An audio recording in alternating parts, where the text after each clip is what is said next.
Hi guys, welcome back to my YouTube channel. So for today's video, um, magkwentuhan lang tayo and I'm just gonna share about my thoughts regarding my press argumentation. I'm 2 months past off now. Yay! And I survived. It's a great experience. I really do love it. And yeah, ang gagawin lang natin today is I'm just getting ready because I'm gonna go somewhere tonight or this afternoon, or let's say this afternoon. And then, let's see kung saan tayo dadalhin ng panahon. But right now, let's do my makeup and then let's tackle about my press argumentation.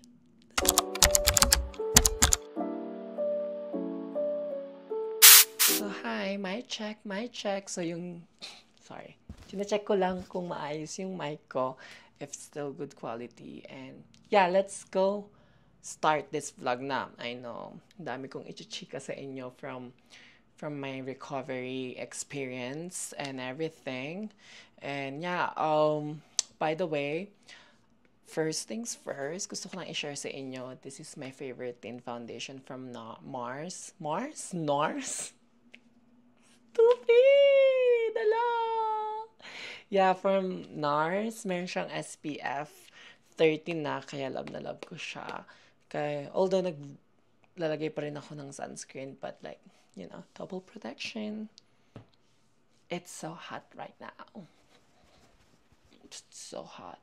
So, ayun, I already applied it to my face, just so you know. So kwento ko lang, kwento ko lang. So kwento ko lang nung nag-recover ako, masaya siya. Masayang experience.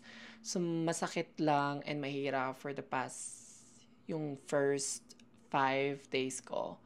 Hindi siya ganun kahirap, but the pain is there, adjusting is there, everything is there, pero hindi siya painful. It's just like your body is adjusting dun sa bago sa katawan mo. And yeah, what would I say more? Kasi nasabi ko na kasi lahat yung experience ko throughout my experience dun sa breast augmentation ko dun sa last video ko, which is the 7 days post off. But now, congrats to me! I'm 2 months post off! And kukwento ko lang and bibigyan ko lang din ng konting detail. And then, yeah, while recovering, guys, number one, you should be, maging disiplinado ka kasi hindi mo dapat binibigla yung katawan mo kasi baka mapaano yung tahi mo as well as your muscles inside kasi bawal ka talaga mag-lift, bawal ka talagang gumalaw ng gumalaw, talagang bed rest ka talaga if kailangan. Kaya maraming salamat sa mga friends ko na tumulong sa akin from my first 5 to 10 days kasi hindi ko talaga kayang mag-isa, which is maraming salamat po sa inyong lahat. And I am here now, working, survive, loving my body. Woo! Summer body! But yun, hindi ko na natapos yung makeup ko kasi may pupuntahan nga ako pero chika ako ng chika. But yun, yeah, masaya siya, masayang experience, sobrang ganda. And yun, kung gusto nyo talaga, go for it and make sure na 100% na gusto nyo talaga. Kasi mahirap na kasi ang dami mong mararamdaman emotionally, physically, and mentally as well while recovering. So physically, like I said, your body is tired from, recovering inside. And ang dami mo talagang hindi pwedeng gawin. Maiinip ka talaga kasi nasa higaan ka lang for throughout the day. And then, ang daming gusto kong gawin that time pero hindi ko magawa kasi nga re-recover pa rin ako and I need to discipline myself. Mentally, yun nga, since ako, for my experience, since isa lang ako dito, I don't have my family here, just only have my friends, and then sometimes they have their own plans, so they're coming here early para lang mabigyan ako ng food or mag-prep sila ng food for me, and then help me for some courses sa bahay, and then after nun, wala na sila. So, like, wala ka nang gagawin kung hindi manood ng TV, nakahiga sa kama. Alam mo yun, yung parang, mapaisip ka na bakit ginagawa mo sa sarili to. Parang, alam mo yun, dapat na hindi ka naman naghihirap, pero naghihirap ka. Pero, like I said, beauty is pain.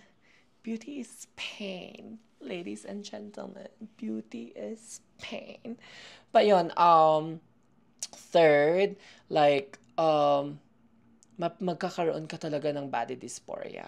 For me, kasi nung tinignan ko yung sarili ko sa salamin, and sinusukat ko yung iba kong damit, like, ang sama ng tingin ko sa katawan ko kasi una-una bloated ako, tapos parang tumaba ako, kasi kumakain lang ako, tapos natutulog, kakain ulit, tutulog, parang ganun yung routine ko for the past 10 days.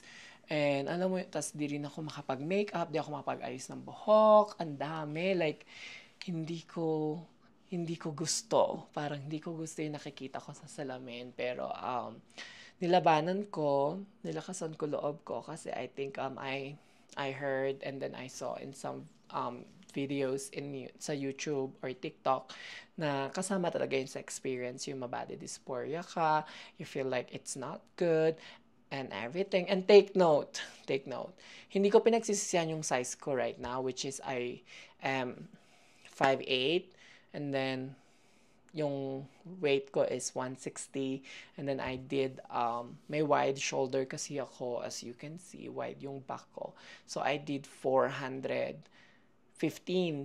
Dapat nag-size up pa ako, yun yung mga naiisip ko, but right now, dahil nga alam mo yung gusto mo ng malaking suso at the same time hindi ka bastos-bastos. So, I think this is the perfect size for me. But like I said, I wish I can go more. I can do 485. I think that would be like a good size for me. But I'm happy. I'm happy with this one. I'm happy for 415. I am so happy.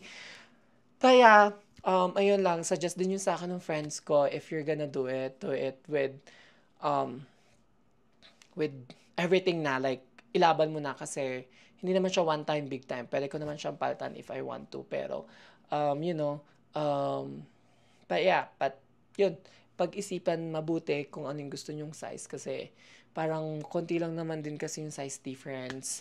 Pero yeah, I'm happy with my boobie. It's not too big, it's not too small. It's in the middle. Kaya pang modelo. You know, parang hi! And yun na nga, back to the story. So, ayun, yun lang naman yung pinagsisisihan ko is yung, ano nga, yung size. Pero everything is okay naman. So, ano na ako, parang feeling ko yung cup size ko is 34C or D in between. And I'm still using sports bra pa rin. So, it's my 2 months off. Pause off. Yay! And yun, gumagamit pa rin ako ng sports bra. Sometimes di ako nagbabra para lumagpak yung suso ko talaga ng bongga. Para lumambot na siya. And always, yun lang, minamassage ko din yung suso ko. Minamassage ko din sila para mabilis yung lumambot. And take note, I don't know kung ako lang yung nakaka-experience or ano siya talaga, kasama siya sa experience. Minsan sumasakit yung suso ko pag sobrang lamig. Like, yung right side ko, parang tumitigas siya ng sobra, and then parang nini-squeeze ko siya pag nagtatrabaho ko, punta akong banyo, i-massage ko kasi nilalamig ako, tapos parang tumitigas. So parang, ako lang ba? Comment down below kung na-experience niyo din yung na-experience ko. Kasi it's so weird kasi pag tumitigas siya, parang sumasakit siya ng konti. Tapos yun, wala, sobrang basic lang nung na-experience ko, like from recovery, then from 2 months post-op, everything is normal na. Yun lang, minsan pag napapagamit ako talaga ng muscles, ng bongga, syempre ako lang mag-isa dito, so I don't have any man in my life, so I need to do everything for lifting, for this and that. So, yeah, minsan sumasakit din siya kasi yung muscles ko dito na alam mo yun, nagfa-function. So, minsan sumasakit talaga siya. So, ayun. Di naman sobrang sakit. Yung parang pumipitik lang yung muscle sa loob. But I'm still careful kasi 2 months pa lang siya. And I know like hindi lahat ano pa din fully healed kasi mas makikita mo hindi mo na nararamdaman pero at the same time kasi parang alam mo yun parang sumasakit pa din siya so careful pa din ako. And yeah, experience overall, it's 10 out of 10. I love it. I'm a dress person. And then, by the way, I'm using Chufios. If I'm pronouncing it right, it's Chufios Place. Ganda siya. Ganon siya. Ayan. Yun, back to story. I don't know if, ano nga sinasabi ko? Nakalimutan ko na yung chika ko. Pero yun, nagka-careful lang ako sa mga galaw-galaw ko sa life kasi, you never know. Still healing pa din ako. So, sobrang minimum pa din yung galaw ko. Hindi ko pinupush through talaga. Pero sometimes kailangan ko kasi ako, like I said, ako nga lang mag-isa dito. And yeah, yung experience ko pala overall, wait, yung salamin nalaglag. So yun, yung experience ko overall pala is 10 out of 10 kasi nga, like I said, I really love dressing up. Mahal na mahal ko ang dress, swimsuit. So every time I wear dress, every time I wear swimsuit, nalabas yung bubelya, yung mga ganon. Ang saya lang kasi, alam mo yun, dream come true. Like, parang halos lahat naman ng transgender pinapangarap magkaroon ng suso, balakang, perfect body. Ayun, excited lang ako. Sobrang saya ko kasi parang, alam mo yun, parang dati like, bakit ganun? Bakit kailangan mag-push up bra pa ako? Bakit kailangan ganito? Bakit kailangan, saan? I love their dress pero it's not giving kasi nga, alam mo yun, yung parang, wala kasi. Wala kang malalagay. Wala dun eh. Wala eh. Di para sa'yo eh. Wala kang magagawa eh. Ba't adan eh? Ganon. Ganon yung feeling ko dati. And now I do have them. So, I'm so happy. Di pa rin ako nakakalabas for paddleboarding kasi busy yung mga friends ko. If I do have friends. Charos! Pero sobrang busy nila. And hindi rin kami same ng day off. And yeah, minsan tinatamad talaga both parties. So, ayun. So, yun. By the way, ito yung favorite mascara ko of all time is Hourglass. I love it. Pero still, di pa rin tumataas yung pilik mata ko kahit dito. Pero, I love it. So, yun. Second, and then yun, may experience mo talaga pag nagpasuso ka, like, you are so nakakababae. Like, sobrang nakakababae. Like, masasabi mo talaga sa sarili mo na babae ka na kasi may suso ka na. Well, ganun yung na-feel ko. Ewan ko dun sa iba, pero ganun yung na-feel ko. And I'm loving it. Like, nakaka-demure. Alam mo yun, I don't like attention. But, yeah.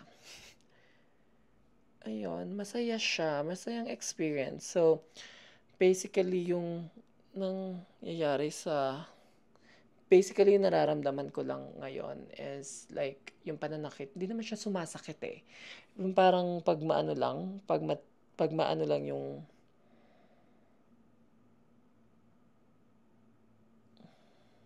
sorry, kailangan ko mag-focus. Pag malamig lang yung panahon, so, minsan, talaga,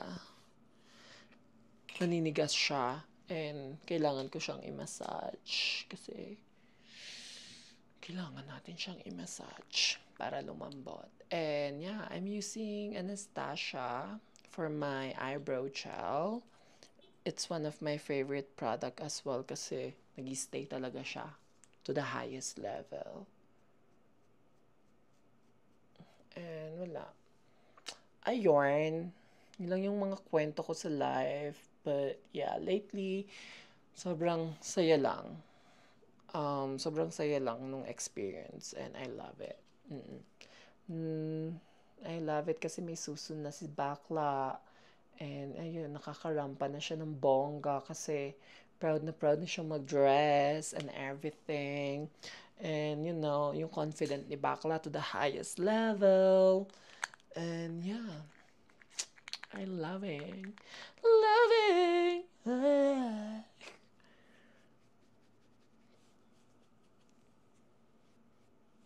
Love na love.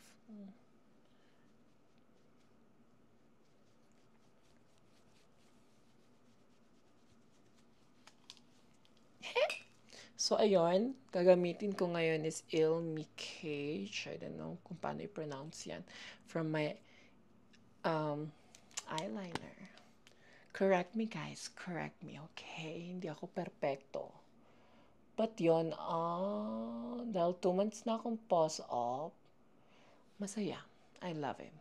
And more years to come. And madami pa kaming lalabanan. So, ayun, ganun lang ako mag-makeup. This is my daily makeup.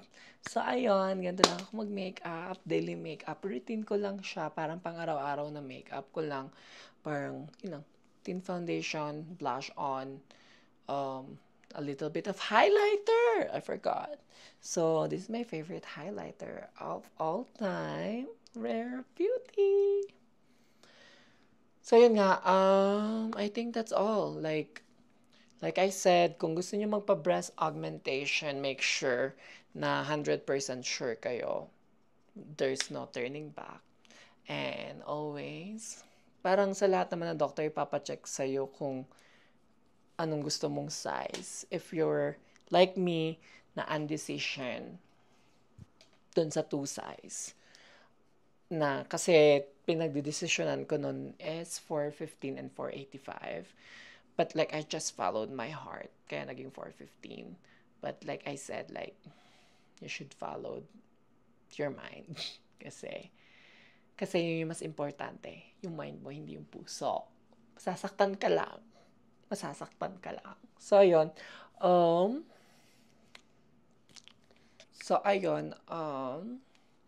like I said, kung halimbawa nag-iisip ka ng 450 or 500, go for 500 kasi it's okay. It's okay. Hindi siya ganun kalaki. Trust me. Charos! Decision niya, guys, yan. So, ayun, I love talking to you guys again. And sana nag-enjoy kayo. And if you have any question regarding my breast augmentation, kasi, I don't know, nagsasalita lang ako. I'm giving my full review experience dun sa breast augmentation ko. And yun yung experience ko. Not too hard. I know this vlog is very boring. But I hope you enjoy still. And I'll see you on my next video. Bye! See, I need you in my life for me to stay. High volume. No, I know you'll stay. Hi. Bye.